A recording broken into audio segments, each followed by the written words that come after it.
Nada, que me he quedado sin batería en el coche y tampoco me queda en el móvil. ¿Pero por qué será que en invierno se agotan antes las baterías? Sí, seguro. O sea, el frío te hace que se te vaya la batería en 10 minutos entera. Con el frío se descargan. La verdad es que nunca he comparado si con el frío se descarga más o se descarga antes que con el calor.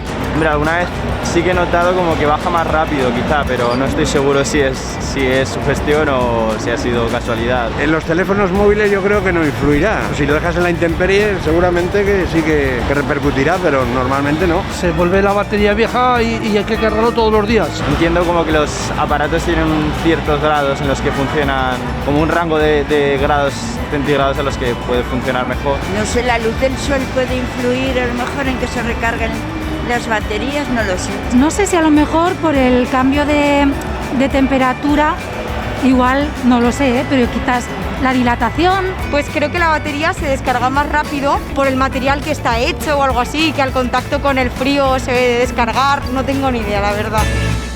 Estoy con Carlos, que es el especialista en automoción. Este es el medidor de batería. ¿Y qué tal funciona este coche? Pues esta batería concretamente, según el medidor, tiene una tensión de 12,51, con lo cual tendríamos una batería en estado correcto.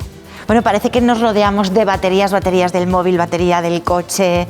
En este caso, ¿para qué se utiliza en el coche? ¿Para qué sirve? Bueno, la batería principalmente, cuando el motor está parado, nos da tensión para mover lo que es el motor de combustión y poderlo poner en marcha. Esa sería su cometido. ¿Y por qué se descargan antes en invierno? ¿Cuál es el problema? Pues bueno, la función de una batería, ¿vale?, es un acumulador de energía química que necesita un elemento que es el electrolito, que es una disolución de agua y ácido, que como sabemos el líquido está sometido a temperaturas y la densidad varía en función de esa temperatura, con lo cual con temperaturas superiores varía esa densidad y con las inferiores igual. O sea que temperaturas extremas, si hace mucho frío, mucho calor, la batería, cuidado con ella, ¿no? Efectivamente. Y esto también pasa con los móviles. Sí, parece mentira. Al final, bueno, esto concretamente es una batería de plomo ácido, pero las baterías de los móviles, de los portátiles, etcétera, son baterías que los componentes son distintos, pero el proceso electroquímico es el mismo, con lo cual lleva un electrolito que se ve variado por la temperatura. Y volviendo al coche, estaba pensando en la batería, si funciona por sí sola o se puede recargar sola. Y si esto pasa también con las eléctricas o las de los coches eléctricos, sí que se necesitan. Estas baterías se recargan automáticamente cuando el motor está en marcha, lleva un alternador que le da corriente y la va cargando, ¿vale? En el caso de las baterías de los coches eléctricos, puramente eléctricos enchufables, es la corriente de la red eléctrica la que proporciona esa electricidad para cargar esas baterías. Y entonces, en ese caso, en el caso de las baterías de los coches eléctricos, entonces el invierno o el verano no les afectaría tanto.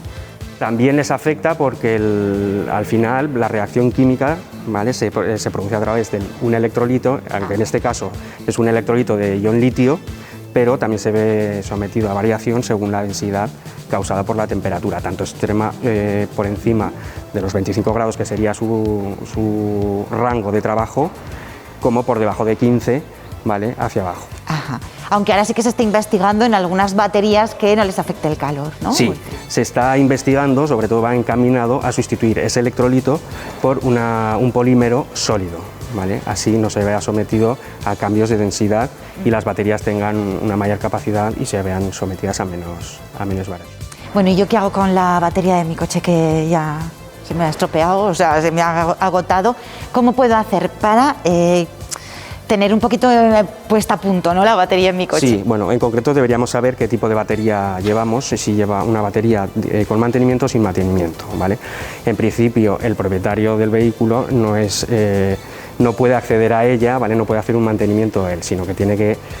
sí, que este medidor yo no lo puedo llevar. Efectivamente. O sea, que es difícil saber exactamente cuánto me queda de batería. Tendrías que llevar el coche a tu taller de confianza, concesionario oficial, para que te hagan un diagnóstico con herramientas como esta del estado de la batería. Así no llevarte un susto cuando llegues a ponerlo en marcha y esté la batería agotada.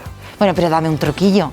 Sí, bueno, en principio sería pues que la batería no someterla a descargas continuas, por ejemplo, si el motor no se pone en marcha y es provocado por otra avería, no estar continuamente intentando ponerlo en marcha y que se agote la batería del todo, ¿vale? Y también pues que el vehículo no esté sometido a temperaturas muy extremas, sobre todo temperaturas bajas, muy bajas. Bueno, pues ya sabemos cómo mantener las baterías de nuestro coche a punto y también las de los móviles. En invierno mejor, pues cargarlo, que vamos a hacer. Sí, muy importante la verdad, porque aquí en Zaragoza, que hace mucho calor o hace mucho frío, la verdad es que pienso que es fundamental, porque si no, vamos.